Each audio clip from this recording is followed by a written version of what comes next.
Bom dia a todos, sejam muito bem-vindos, queridos irmãos espíritas e não espíritas, encarnados e desencarnados que nos acompanham aqui na Federação Espírita Pernambucana, também no modo online. Hoje, 24 de agosto de 2025, estamos comemorando 14 anos da Associação Jurídica Espírita de Pernambuco.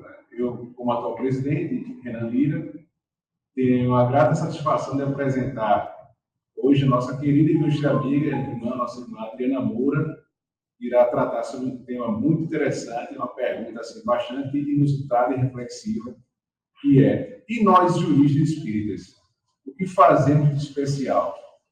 Então, para dar início, antes de começar, vamos fazer a prece inicial, vamos elevar nosso pensamento ao alto, e rogar a Deus, e pedir a Deus a proteção e inspiração necessária à nossa irmã Adriana. Pai nosso, que está nos céus, santificado seja o vosso nome, venha a nós o vosso reino, seja feita a vossa vontade, assim na terra como no céu. O nosso de cada dia nos dai hoje, perdoai as nossas ofensas, assim como nós perdoamos aqueles que nos têm ofendido. E não nos deixeis cair em tentação, mas livrai-nos de todo mal, assim seja. Querido Mestre Jesus, agradecendo a oportunidade a ti e a toda a equipe espiritual que aqui se faz presente nessa data comemorativa dos 14 anos da Associação Jurídica Espírita de Pernambuco. Então, paz a todos, que a nossa irmã Adriana Moura seja bastante inspirada e intuída no tema que irá tratar na manhã de hoje. Então, paz a todos. Então, ante essas rogativas, vamos passar a palavra à nossa querida Adriana Moura. Seja muito bem-vinda, agradecendo mais uma vez. Muito obrigada, meu presidente, meu querido irmão Renan, a todos aqui no presencial, a todos que estão nos acompanhando na transmissão ou que verão a gravação depois de disponibilizar. É muito interessante. Eu me lembro quando Renan, Roberto, a gente conversava sobre esse momento de hoje, a preparação, e a gente pensar que nós já passamos de uma década de existência enquanto instituição, enquanto uma organização que está juntos, a gente pensar que já tem, nós já estamos nos encaminhando para 2 décadas, já passamos de um cumprimento de mais de 10 anos, celebrando os 14 anos. Tantas coisas já aconteceram, tantos desafios já foram enfrentados, em todos eles, das mais diversas ordens, como os desafios até dos dias atuais, que a gente conversava antes da transmissão, Roberto. A gente pensar que o direito tem um papel muito importante em todos esses cenários que nós estamos vivendo. Sejam os desafios da convivência social, que cada vez mais estão acentuados, sejam os desafios das mudanças climáticas, sejam os desafios da polarização política, sejam os desafios da própria globalização, do refazimento de globalização, do conceito de democracia, porque tudo isso, para nós, é tema profissional, seja acadêmico, seja na militância da advocacia, do exercício da magistratura, do exercício das funções de Ministério Público, todas as outras atividades relacionadas ao mundo jurídico, ou aqueles que estão em formação, aqueles que nos sucederão enquanto profissionais no mundo jurídico. E essa proposta inicial, que foi a que fundamentou a criação dessa nossa associação, foi justamente pensar no que é que o direito, enquanto ciência ética, porque é isso que, no final das contas, é o direito, é uma ciência que vai trabalhar uma ética de um bem viver em sociedade, prevenindo conflitos, resolvendo conflitos, no que isso pode ajudar nesse papel de grande mudança que o mundo vive e vivenciará. E aí, daí surgiu, não é a primeira instituição do Brasil voltada para isso, mas está lá, entre aquelas que iniciaram essa jornada de construir uma associação jurídica espírita. E aí nós vamos aliar o que, para nós, juristas espíritas, são 2 pilares filosóficos da nossa existência, o direito e o espiritismo. E nesse desafio nós estamos há 14 anos, enquanto associação vivendo esses desafios, né? E parabenizar todas as diretorias do passado, né? Parabenizar a atual diretoria, na pessoa do amigo Renan. Né? Renan até confidenciava no domingo passado, e quando ele começou, ele era estudante de Direito, né? E agora ele já é um profissional, né? 14 anos já dava para ele fazer a graduação, né? Quase 3 vezes, né? Se ele tivesse começado no primeiro período.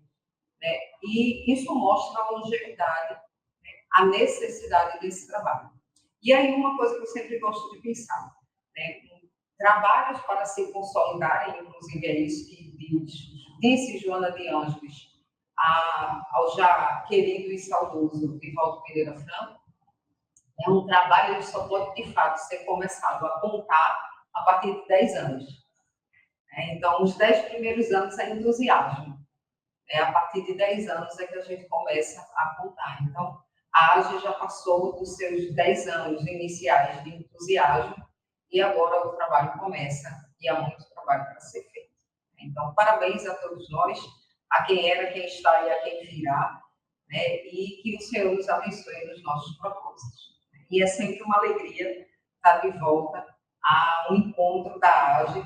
Eu sempre digo que eu sou meio cometa Harley aqui, né? Passo de forma não tão frequente, mas sempre, né, com muito carinho e muito respeito à nossa instituição. E queria saber como é que está aí na transmissão, se está tudo certo, se está fluindo bem, se o áudio está bem. Né? Assim, enquanto qualidade da imagem, não pode melhorar mais do que já está, não. Os meninos já estão botando todo o filtro possível. Mas se a imagem está bem, se o áudio está bem, para a gente conversar um pouquinho, e a conversa é conversar, né? A proposta é conversar. Seja aí, já está pelo stream, qualquer coisa dá para falar, alguém aí, fazer algum comentário, alguma intervenção. Né? Conto com quem está aqui no presencial também, que contribua, né? Que a gente dialogue. Direito é primordialmente dialética, então que a gente debata aqui, também essa é a proposta do Espiritismo. Né? Pensando que esse momento também seria um momento celebrativo, então a pergunta não é uma pergunta inquisitória, né? Não tem esse caráter inquisitório, está respeitada o devido processo legal, o contraditório e a ampla defesa. Essa pergunta é uma pergunta reflexiva, né? E é uma adaptação, a gente vai ver, de uma pergunta que Jesus nos fez a todos. E aí, essa é a proposta da gente conversar nessa manhã. Né? E nós, juristas espíritas, que estamos celebrando, no caso de Pernambuco, 14 anos da existência da nossa instituição, o que é que nós fazemos de especial? E aí, de onde surgiu essa pergunta? Né? É uma pergunta que, particularmente, eu tenho um carinho especial a essa pergunta. Né? Porque essa pergunta ela é um tanto quanto incômoda, a depender do momento em que você viva. Né? O que é que se faz de especial? E quando a gente está falando isso está totalmente em consonância à mensagem de Jesus. A mensagem de Jesus é uma mensagem revolucionária. Né? Não sem razão, ainda hoje, mesmo para nós cristãos, mesmo para nós espíritas cristãos, né? E a própria pluralidade de doutrinas cristãs existentes demonstram quão revolucionário Jesus é. Porque Jesus não é passado. Jesus sempre é. Então, Jesus é extremamente revolucionário. Bem-vindos, bem-vinda. Então, Jesus é extremamente revolucionário. E nessa revolução que Jesus causou, ele veio sim falar de amor, ele veio sim, e essa é a mensagem, esse é o cerne da mensagem. Ele veio falar sobre amor, ele veio falar sobre caridade, ele veio falar sobre perdão, mas ele veio falar sobre ação e responsabilidade. A mensagem de Jesus é uma mensagem que ela preconiza uma atitude amorosa ativa, não uma atitude amorosa passiva, e uma atitude amorosa responsiva. Esse é um outro aspecto da mensagem de Jesus que, para nós do mundo jurídico, ela é muito significativa. Jesus nunca nos coloca numa posição culposa. Tudo que nós fazemos tem uma intencionalidade. E aí essa responsividade que Jesus nos propõe vai fazer com que essa mensagem esclarecedora, libertadora, consoladora, ela seja também uma mensagem orientativa e revolucionária. E essa revolução que Jesus propõe é uma revolução calcada no autoquestionamento, na autoindagação, numa proposta autoavaliativa. Jesus nunca trabalha e ele demonstra para nós no nosso proceder que ele não está, de maneira alguma, nos orientando a uma proposta de externalidade, mas sempre uma proposta de questionamento e de autoquestionamento. É claro que o nosso entorno conta, as ações do nosso entorno contam, mas primordialmente conta o que nós fazemos e como nós agimos, o acerto e a qualidade daquilo que nós fazemos. A partir disso, a gente pode pensar que esse convite que Jesus nos propõe, né, que é um convite à mudança, é muito evidente, claro e evidente, a proposta de Jesus à mudança, né, tanto é que em algumas passagens dele, né, ele vai dizer, faz e faz o mesmo. E quando ele diz faz o mesmo, não é o mesmo que aquela pessoa estava fazendo. Era uma exemplificação que ele dava, era alguma situação que ele demonstrava de alguém, né? Então isso fica muito evidente lá na parábola do bom samaritano. Né? Então, quando é perguntado a ele, né, quem é meu próximo, e aí ele conta toda a parábola do bom samaritano, e lá arremata na pergunta final, né? Quem foi o próximo daquele necessitado? E aí ele diz, vai e faz o mesmo.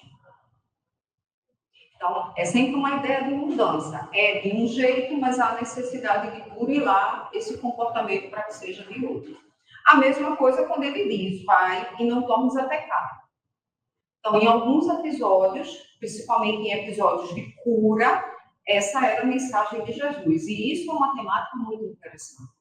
Isso, inclusive, é reforçado pelo Livro dos Espíritos, que o processo, né, de adoecimento, e aí o Espírito Joana de Ângeles vai trabalhar isso com mais densidade, o Espírito André Luiz vai trabalhar isso com mais densidade. Adoecimento é manifestação consequencial de comportamentos desajustados. Ponto. Ponto. E aí, em todo o processo de cura, Jesus finalizava de vais e não tornes a pecar. Então, aquela falha procedimental gerava todas aquelas consequências que, naquele momento, elas estavam finalizadas, mas que elas poderiam retornar, se o comportamento não mudasse. Então, sempre um convite à mudança. E o mais sublime de todos, que é o vem e segue-me. Então, Jesus, e isso é um objeto de uma reflexão muito profunda, psicológica mesmo. Jesus, que era sempre aquela criatura que entre nós era disponível, era dada. Né? Jesus nunca perguntava onde era, se era perto, se era distante, se gostavam ou se não gostavam dele. Se havia necessidade de convite, ele ia. Então, alguém chamou, alguém ia, ele andava, ele entrava nos lugares, ele visitava pessoas. Então, ele estava sempre disponível. Mas para o convite que ele veio trazer de Deus, ele não queria ir às pessoas, ele queria que as pessoas o seguissem. Porque é uma mudança de comportamento. Não é continuar a ser como a gente vai ser. Mas é para ser com ele, é necessário ser diferente. E aí, esse diferente, a gente conversa um pouquinho mais à frente, né, que é esse especial. Sempre, então, uma ideia transformativa, mas não de uma perspectiva de aparência, uma perspectiva externa. E aí, a necessidade de uma profunda mudança comportamental. E aí, essa mudança, ela é profunda mesmo. Não profunda porque ela é difícil. Não profunda porque ela vai buscar elementos inexistentes em nós. A profundidade da mudança não está relacionada à complexidade, o que também eu não estou querendo dizer que seja fácil, mas não está relacionada à complexidade, nem está relacionada à necessidade de captação de elementos inexistentes em nós. Mas ela é profunda porque porque ela precisa se manifestar nos momentos mais comezinhos da nossa existência. Então, aquilo que a gente muitas vezes faz na base da reação. Então, é uma mudança que ela vai impactar a maneira como nós reagimos para que a nossa reação esteja mais próximo de um processo consciencial. Então, eu gosto sempre de um exemplo, que é um exemplo muito do cotidiano e que normalmente todos nós, onde quer que estejamos, nós nos identificamos com ele em algum momento, é a maneira como nós reagimos se alguém pisar no nosso pé. Se alguém pisa no nosso pé, não será o nosso pensamento inicial cogitar as seguintes possibilidades. A pessoa se desequilibrou e pisou no nosso pé. A pessoa, ela talvez está passando por algum momento de saúde física diferenciado e aquilo gerou um desequilíbrio, uma crise de labirintite, um mal-estar, e ali pisou no nosso pé. O nosso primeiro movimento é um movimento reativo, porque identificamos ali uma agressão. Então, uma pisada de pé é uma agressão. E isso é tão instintivo em nós que a nossa reação vai ser sempre, não é não sentir dor, porque isso é físico, não tem como. Mas é sempre de, você não está enxergando, você não está me vendo. É sempre uma ideia de uma defesa violenta. É o empurrar, é o questionar, é o tomar satisfação. E isso me lembra um outro episódio muito interessante, que foi um amigo médico que contou há muitos anos. Há muitos anos mesmo. E ele dizendo que uma vez ele estava parado no trânsito, o sinal abriu e o carro da frente não andava. E o motorista parado lá dentro do carro. Não estava de cabeça baixa, porque se tivesse de cabeça baixa, a gente ia dizer que ele estava mexendo no celular. Né? Então ele não estava, ele estava olhando para frente, parado, né? E o sinal abrindo e aberto, e todo mundo buzinando, e ele não saía do local. E o carro lá parado e todo mundo, e o sinal fechou, e aí aquele tumulto, ninguém conseguia andar, não sei o quê. Ele, médico, cardiologista, ele cogitou uma outra possibilidade. E aí, quando ele desceu, a pessoa vai ter uma parada cardíaca. E ele desceu, e foi quando ele começou a perceber pelos sinais, sudorese, né, os sinais, e aí ele percebeu que tinha alguma coisa de físico, a pessoa não interagia, ele chamando. Mas quando, né, e aí, né, em Recife, né, região metropolitana, a gente sabe, o sinal abre, a marcha é a buzina. Né, porque a gente já buzina para o carro da frente andar, porque está todo mundo com pressa. Está todo mundo com pressa. Então, se alguém não anda, né, é um motorista lerdo, é um motorista complicado, ele está distraído no celular. São situações que acontecem, né? Sim. Mas a nossa reação é sempre uma reação de uma defesa de alguma afronta, de algum ataque. É por isso que essa mudança é tão profunda. Porque é fazer com que, né, obviamente, não sejamos ingênuos, bobos, mas sejamos um pouquinho mais dotados de boa fé e de boa vontade. Então, uma mudança mais profunda. E sempre a base do autoquestionamento, né? O autoquestionamento constante. Essa é a mensagem de Jesus. Mais do que o outro, sim, porque a gente analisa o comportamento do outro, nós aprendemos com o outro, é por isso que existe, inclusive, a lei de sociedade, porque é impossível viver sozinho. Isso, para além da filosofia, é base filosófica do espiritismo. Nós não podemos viver sozinhos, mas nós precisamos refletir sobre o nosso comportamento. Então, o outro faz mal, o outro age mal, o que é que do outro existe em nós? Então, sempre a proposta é de um autoquestionamento. E é nessa perspectiva que Jesus apresenta essa frase, né? Que fazeste especial não é uma frase minha, né? É uma frase que eu adotei como parâmetro de vida. Na grande maioria das vezes, a resposta que eu dou a ela não é a que eu gostaria de dar. né? Mas estou em busca dessa transformação profunda, para que eu possa dar uma resposta melhor. Mas ela tem um contexto muito especial, porque ela é apresentada no Sermão do Monte. O Sermão do Monte, e aí me ajuda com o tempo só, né? Porque senão eu vou falando e estouro o tempo. Lá no Sermão do Monte, que é uma primeira fala pública, grande fala pública de Jesus, o Sermão do Monte ele é muito simbólico. O Sermão do Monte é a apresentação pública de Jesus para a grande multidão. Jesus já vinha no trabalho de missionário dele, ele já estava realizando curas, ele já estava realizando pregações, mas a primeira grande pregação de Jesus foi o Sermão do Monte. E isso fazia pouco tempo que ele tinha passado pouco tempo, algumas poucas semanas, que ele tinha saído daqueles 40 dias no deserto. Lembra que Jesus, antes de começar o trabalho, ele passa 40 dias no deserto, né? Os nossos irmãos católicos, protestantes, falam da tentação sofrida por Jesus. A gente sabe que não é isso, né? Isso é uma simbologia, né, para demonstrar. Ainda tem, daqui a pouco eu pego um cafezinho, né, para quem estiver aí assistindo entender.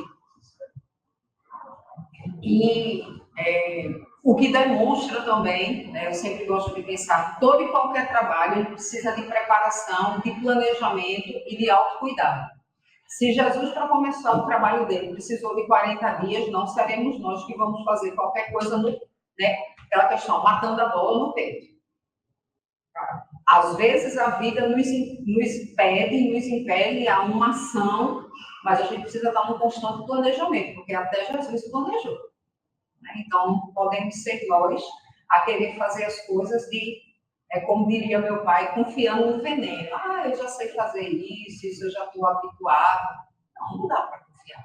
Se Jesus se preparou, não sou eu que vou fazer de qualquer jeito, confiando em alguma experiência que eu possa vir a ter. Então, Jesus tinha passado por isso, tinha passado pelo batismo, né, cumprindo as tradições bíblicas, tinha passado pelo batismo, tinha passado já pela seleção, né, pela escolha. Na verdade, não foi seleção, não foi escolha, né? Foi chamar todos os 12 de volta para a missão. Venha que eu cheguei, vamos nos reunir todos. Porque só isso explica, não há nenhuma outra explicação. Que faça, por exemplo, um coletor de impostos, Levi, um publicano, sentado numa mesa, né, na sua rotina diária. Eu sempre gosto de pensar em Levi como um fiscal da fazenda. Porque era isso que ele era, um cobrador de tributos, né? Então, pensa lá, um auditor fiscal está lá trabalhando, cumprindo suas metas, seus prazos, e aí chega um galileu desconhecido, com uma aparência muito exótica para aquela população, e diz, vem, segue. E a pessoa lá no trabalho vai. Então, se você não tiver uma combinação prévia lá no mundo espiritual, você não vai reconhecer esse chamado. Você vai dizer, vai para onde? A mesma coisa com os pescadores, né? A exemplo de Pedro. Então, todo esse trabalho já tinha sido feito e ali Jesus vai fazer sua grande apresentação pública, que é o Sermão do Monte. Numa região que era a região que Jesus mais amava em toda aquela comunidade. Então, ele era de Nazaré, como nós sabemos, daí Jesus de Nazaré. Ele era de Nazaré, viveu um tempo em Belém. Nazaré era a sua casa, mas ele, daí vem a frase, ninguém é profeta em sua terra, foi meio que expulso de Nazaré, porque era estranho demais, exótico demais para aquela realidade. E aí ele foi se abrigar na região que era a região do seu afeto, que era a Galileia. E principalmente aquela região em torno do mar de Genezaré, mar de Tiberíades, o mar da Galileia, né, que são vários nomes para aquele grande lago, porque na verdade era um lago, é um lago ainda hoje. E aí, às margens desse lago, né, não tão próximo, tinha um monte, uma colina, né, ela ainda existe até hoje, que é a colina de Carumhati, né, e ela existe ainda hoje, e aí ele subiu desse pequeno monte, por isso que é Sermão do Monte, tecnicamente falando, e aí ele subiu e ele fez, dois momentos, uma fala de 2 momentos. No primeiro momento, a decantação, né, do Código Divino Universal, que é a apresentação das bem-aventuranças. Então, aí ele apresenta as bem-aventuranças nessa primeira parte. E, como já dizia Gandhi, né, se todo o conhecimento, todos os livros e toda a obra da humanidade se perdesse, mas entendo as bem-aventuranças, nada na humanidade estaria perdido. E aí ele vai apresentar esses conceitos. O conceito de humildade, o conceito de resignação, o conceito de mansuetude e o conceito da justiça, que muito nos interessa em particular, o conceito de misericórdia, de pureza e de pacificação. Só que quando acaba a apresentação das bem-aventuranças, não acaba o Sermão do Monte. O Sermão do Monte vai para uma segunda fala, que é a fala das advertências, orientações e admoestações.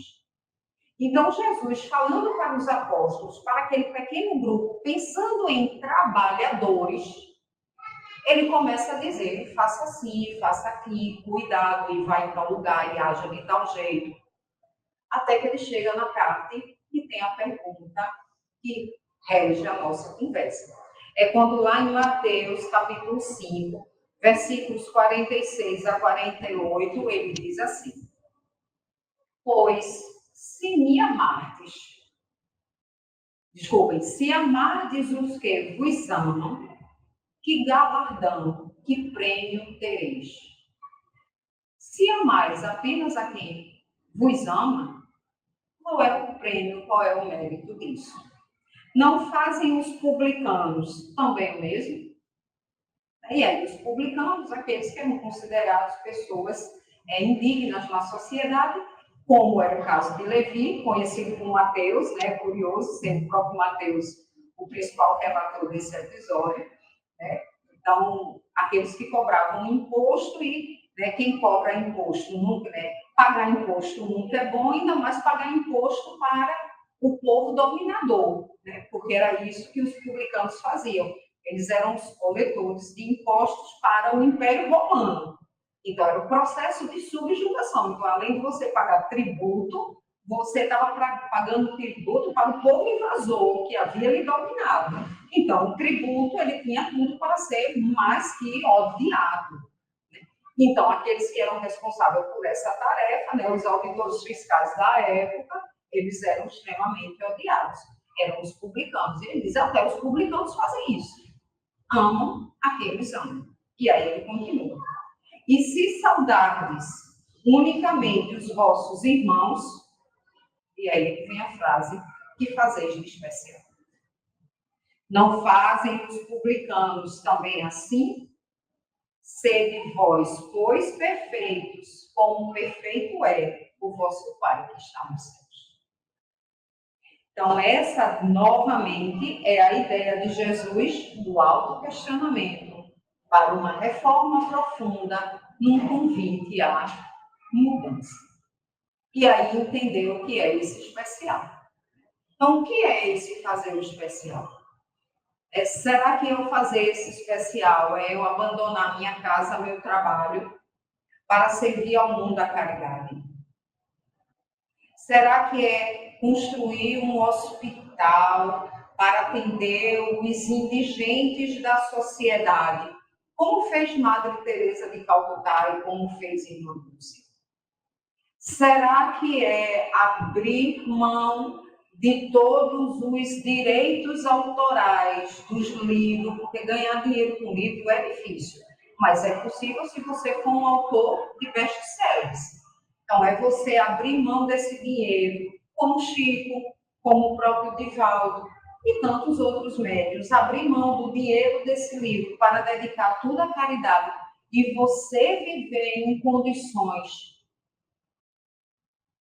quase que precárias, era o caso de Chico. Se a gente lembra da biografia de Chico, a gente vai lembrar que Chico chegou a passar fome. Apesar de ser um dos autores mais lindos do Brasil. Então, será que é só isso fazer o especial? É claro que isso é um especial, muito especial. Mas será que nós precisamos, no nosso cotidiano, desenvolver ações tão excepcionais para cumprir esse especial? Ou existe o especial no cotidiano? Será que eu preciso abandonar minha vida profissional para poder vivenciar esse especial? Esse é o grande debate, né? E aí é sempre pensar nessa ideia de autoquestionamento, porque quando a gente, e aí sem qualquer julgamento leviano, mas uma constatação fática, empírica, quando a gente vê muitas situações, principalmente de criminalidade, pensemos assim, no mundo aí fora, a gente vai olhar para muitas coisas aí fora e vai dizer, poxa, eu não sou tão ruim assim. E é verdade. Né? Como tem aquela, que virou quase um meme, mas é com base em fatos reais, né? Aqueles episódios de pessoas que chegam assim e dizem, veja, eu poderia estar matando, eu poderia estar roubando, mas eu estou pedindo, né? A gente sabe que isso é uma coisa que acontece na nossa sociedade. Então, nós não estamos, em teoria, enquanto profissão, matando, roubando, cometendo latrocínios. Então, nós não somos tão ruins assim. Será que isso já é ser especial? Então, o que é esse especial? O que fazer para ser esse especial? É necessário vontade e disposição. Então, sem isso, a gente não promove nada. Não sem razão, Jesus dizia que havia necessidade de pessoas de boa vontade. Então, boa vontade para fazer o diferente. Perseverança para fazer o especial. Porque você não faz o especial uma vez com precota e está ok. Esse fazer diferente, ele necessita de uma perseverança e saber aproveitar as oportunidades, porque elas são abundantes. A todo instante e a todo momento existe a oportunidade para fazer o especial. E esse especial está dentro dessa ótica de amor, justiça e caridade. E é já a partir dessa lógica de amor, justiça e caridade é que vem o tema, né, o título da nossa conversa. E nós, juristas espíritas, o que é que fazemos de especial? O que é que nós estamos realizando de especial? E nessa pergunta, lá na segunda parte do Sermão do Monte, ela vai casar, ela vai combinar com uma das bem-aventuranças, uma das últimas, inclusive, que Jesus apresenta. Bem-aventurados os que têm fome e sede de justiça, porque serão saciados. Essa bem-aventurança, obviamente, ela não se aplica só para nós, operadores e operadoras do direito, mas para nós ela tem um compromisso diferenciado. Quando nós nos vinculamos ao direito, ou quando o direito nos escolhe, ou quando nós escolhemos o direito, o nosso compromisso não é com o ordenamento jurídico, mas com o resultado do que aquele ordenamento jurídico proporcionará. E isso é justiça.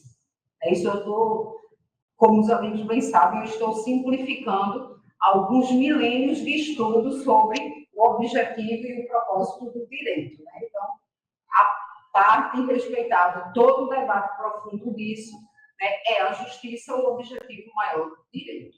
Então, nós escolhemos em duplicidade a justiça como objetivo existencial. Porque ela é um compromisso que nós, enquanto espíritos, seres inteligentes da criação, precisamos adotar, porque compõe uma parte da tríade amor, justiça e caridade, que é a lei maior das leis divinas. Mas nós, profissionalmente, escolhemos a justiça como nosso objetivo de atuação. Então, no momento em que nós escolhemos a justiça, nós damos double check no compromisso nosso com a justiça. Então, esse compromisso, ele faz com que nós percebamos a necessidade, não que outras pessoas não tenham, mas que nós temos em particular. E aí é muito curiosa a escolha dessas duas palavras por Jesus, porque nada em Jesus é aleatório sem propósito, fome e sede. Então, Jesus vai falar sobre a necessidade ou sobre a condição de alguém que tem fome e sede. e essa pessoa é uma pessoa bem-aventurada. Fome e sede, né, até fiz questão de destacar aqui, elas são necessidades básicas da categoria filosófica, se a gente for pensar na pirâmide de Maslow.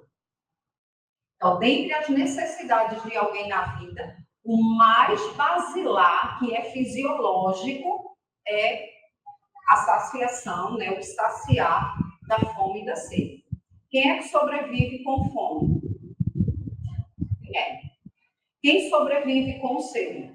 Ninguém. Todo mundo aqui, com certeza, já tentou estudar em algum momento e se dedicar muito para um estudo, seja estudo acadêmico, seja um estudo para elaboração de uma tese, de uma defesa, né, profissionalmente falando, mas tem um momento que você para porque você está com fome ou está com sede. Não funciona, não raciocina mais, cara.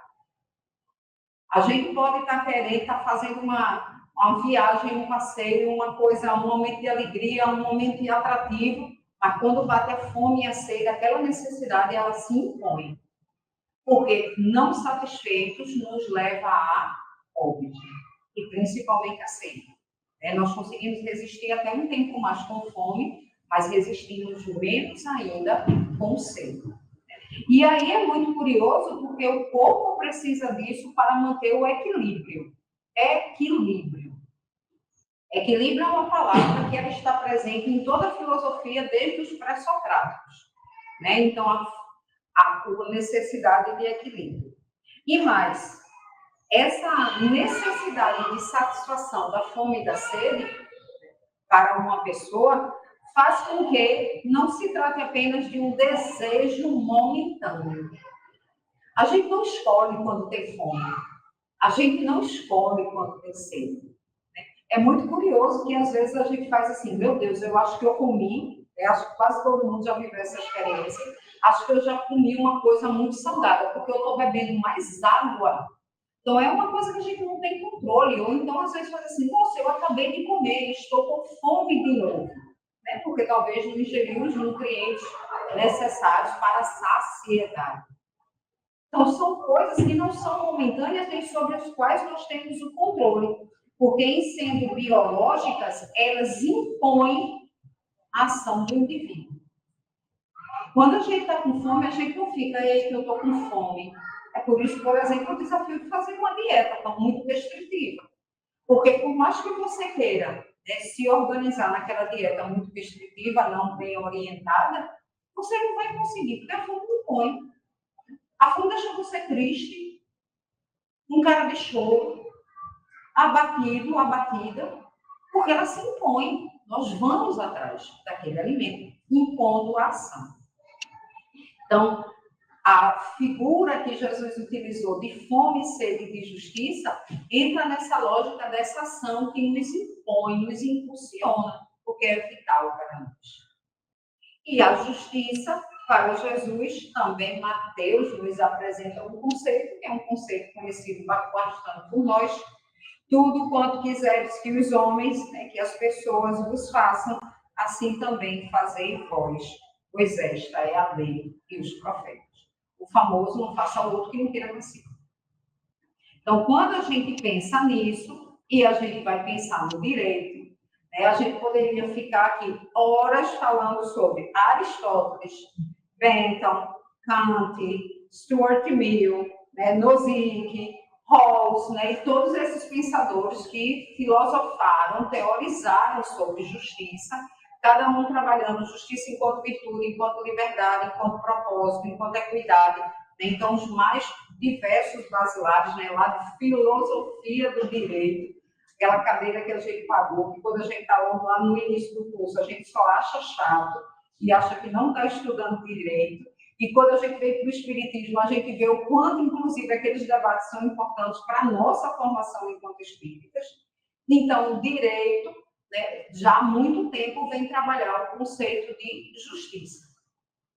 Tem uma obra que, inclusive, ficou tão famosa, e é uma obra que é oriunda de um curso dado pelo professor Michael Sandel, lá em Harvard, que é o curso mais procurado online. Inclusive, é gratuito, a gente só não pega um certificado se não quiser.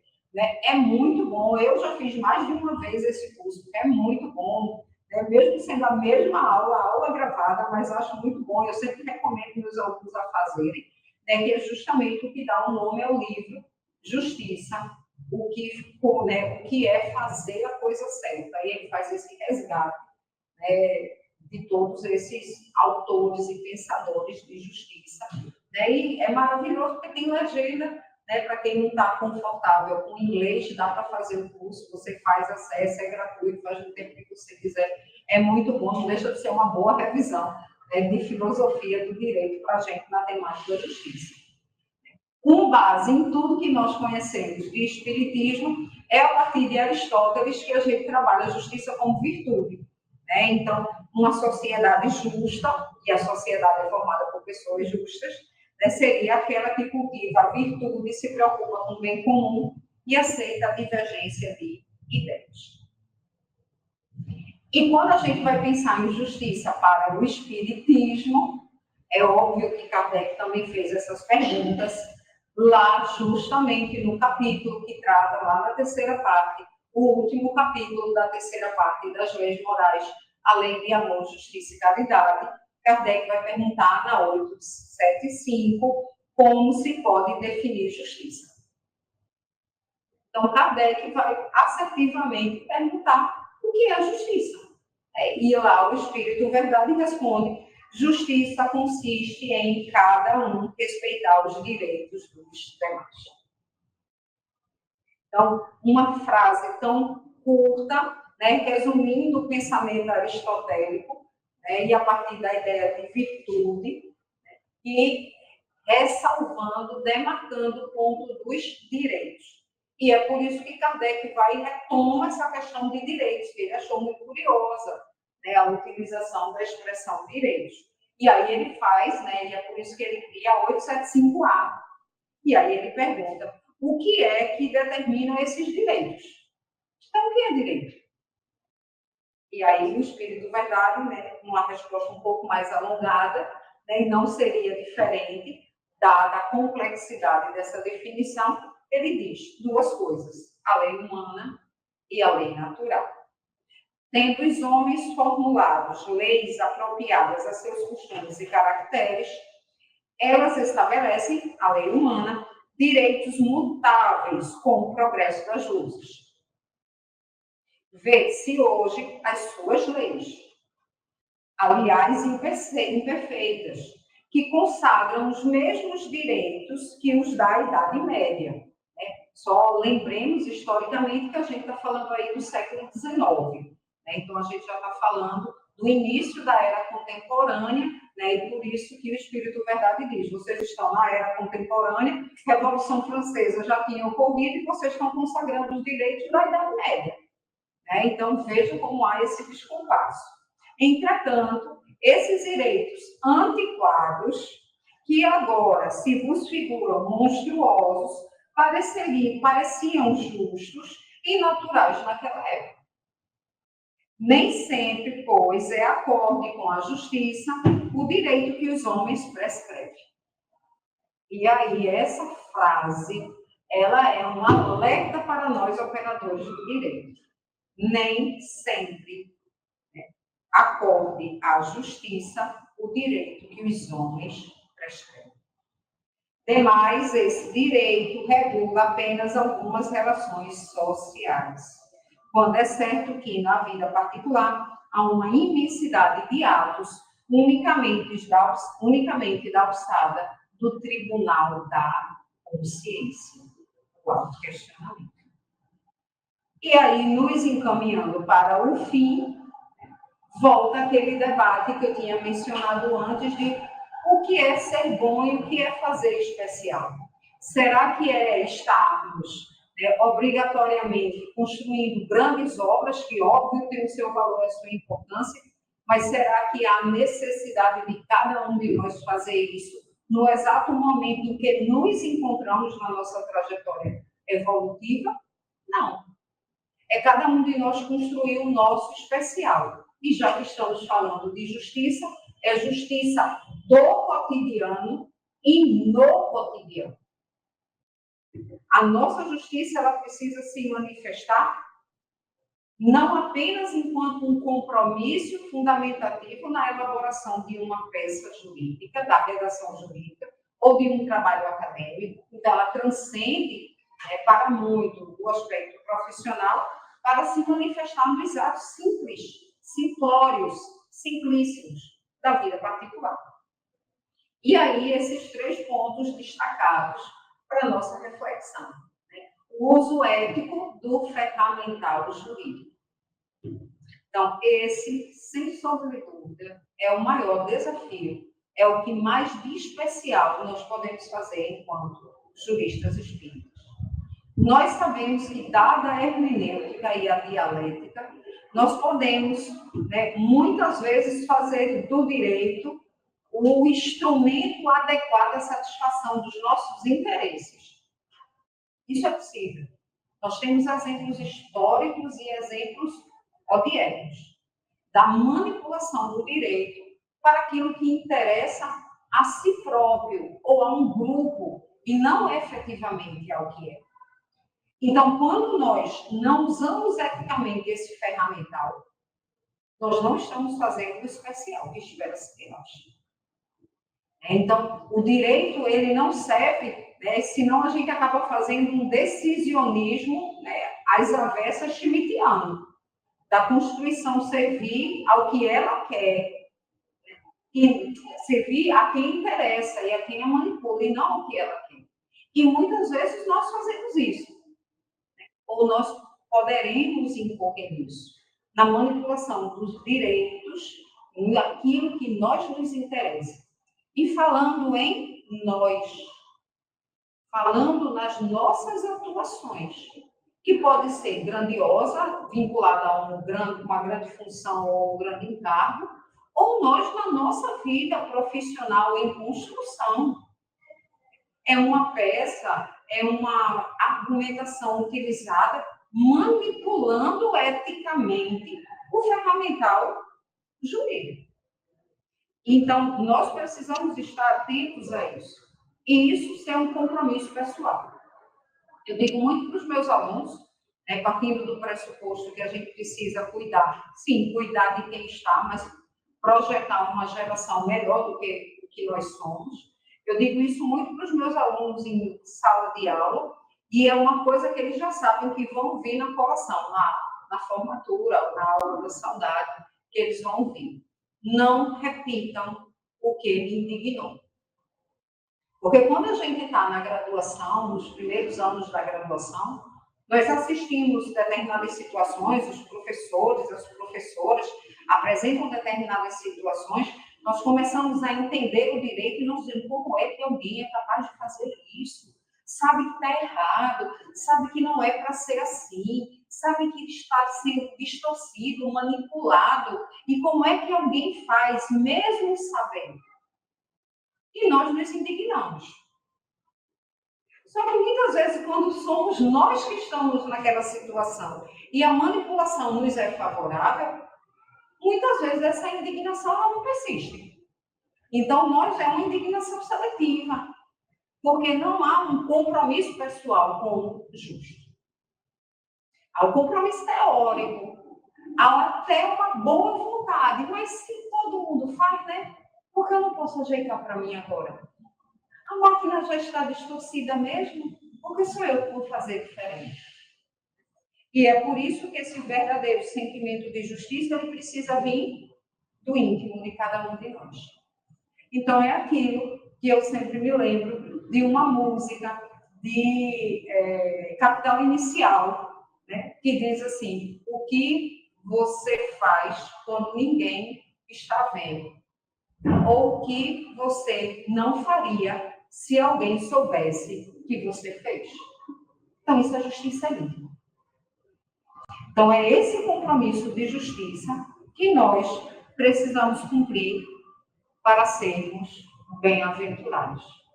Porque aí nosso sentimento de justiça será saciado. No livro Jesus e a Atualidade, do espírito Joana de Ângeles e psicografado pelo querido Divaldo Pereira Franco, tem um capítulo que merece a nossa reflexão em particular, chamado Jesus e Justiça. E, obviamente, ele fala, né, no texto, o texto fala sobre a justiça no sentido amplo, mas ele faz um chamamento a nós, operadores e operadoras do direito. Qual é o sentimento de justiça que nós empregamos nas nossas ações profissionais? Porque, senão, nós seremos como aqueles que honramos com os lábios, mas o coração da justiça está muito distante. Não seremos bem-aventurados, não cumpriremos o nosso especial, e aí nós não honraremos essa tradição aqui em Pernambuco de 14 anos da AGE promovendo a reforma em todos nós e as reflexões para o direito melhor, para uma sociedade melhor, para que nós possamos fazer especial. Muito obrigada. Estourei o tempinho, peço desculpas, mas muito obrigada a todos. Parabéns para nós que somos AGE, a quem está nos assistindo no remoto e aqui no presencial. Vida longa AGE, né, e que o Senhor abençoe os nossos bons propósitos. Muito obrigada.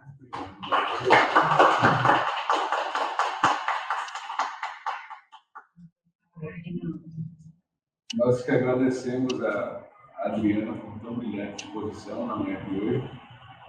Fico muito feliz pela oportunidade de estar compartilhando esse conhecimento que a Adriana pesquisou tão profundamente, né, nessas obras. O resgate desses autores históricos também, né, passado da história do direito, e de uma forma muito compilada, né, e objetiva para nós. E é isso, pessoal. Agradecendo mais uma vez pela presença de todos vocês aqui presencial também. A Roberta, nosso diretor acadêmico, está sendo uma das pessoas mais importantes também na área, né, para fazer valer essa nossa associação. Agradecemos também a Roberta Albuquerque, Edu, Cris, Evelina, né, e a Adriana pela sua presença mais uma vez. E quero já reforçar o convite para o próximo ano, na próxima semana, estaremos aqui. Então, caros amigos, caros irmãos espíritas, vamos fazer a nossa prece de agradecimento a essa data comemorativa dos 14 anos da AGE, desse mês de agosto, que é também o mês de jurista, dos advogados, dos estudantes, no geral. Querido Mestre Jesus, mais uma vez, agradecemos a ti e a Deus, nosso Pai, pela oportunidade de estarmos unidos pelo nome, para aprendermos um pouco mais da tua doutrina e consonância também, direcionando os conhecimentos da humanidade do mundo jurídico. Eu propago a tua luz se reflete em nossas vidas, hoje, agora e sempre, e que as bênçãos aqui também compartilhadas possam ser direcionadas às regiões de maiores conflitos ao redor do planeta Terra, principalmente naqueles líderes que são os dirigentes das nações que vão ter interações que impactarão a vida de cada um dos cidadãos ao redor do planeta. Eu faço que a luz faça presente, assim seja.